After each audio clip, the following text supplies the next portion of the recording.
Hello everyone, welcome to my day 3 minute blog. म चाहिँ एकदम ठिक छु। आई होप हजुरहरू पनि सन्चै हुनुहुन्छ होला भन्ने आशा गर्दछु। मम्मीले दुध पनि तताइसक्नु भएको रहेछ चिया बनाउनलाई। मैले चिया बनाएर ड्याडी मम्मीलाई दिए अनि आगो बाले, खाना पनि बसाले। मलाई चाहिँ ड्याडीले पैसा दिनुभयो।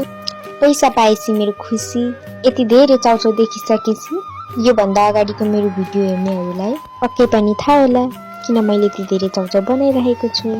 यदि छैन भने सुन्नुहोस्, म भन्छु। यो चाहिँ मैले धान गोड्ने खेतालाहरूको लागि बनाएको खाजा हो। मैले चाहिँ दाल पनि बसाले अनि दादालाई चाउचाउ दिए अनि बारीमा लानको लागि रेडी गरे। म चाहिँ गएँ बारीमा खाजा पुर्याउन। मैले चाहिँ मम्मीलाई खाजा दिए अनि घर फर्किए। अनि उता भाइ बहिनीले चाहिँ हाई गर्दैछन्, फेरि भाइ बहिनीले पनि हाई गर्दैछन्। उनीहरू चाहिँ बोर्डिङ जानलाई रेडी भएर हिँडेको थियो। अनि यो चाहिँ हो मिन्टे। यसलाई चाहिँ मैले बाटोमा हिँड्दा बोलाएन भने हेरेको गर्छ। अनि उता चाहिँ हुनुहुन्छ माइजू, मलाई ममा दिँदै हुनुहुन्थ्यो। मेरो चाहिँ भिडियो नबनाउनु ल भन्दै हुनुहुन्थ्यो, तर मैले बनाइदिएँ। अनि घरमा आएर तरकारी काटेर रेडी बनाएँ। मलाई फलो नगर्नु भएको साथीहरूले चाहिँ मलाई फलो गर्नु होला। Thanks for watching.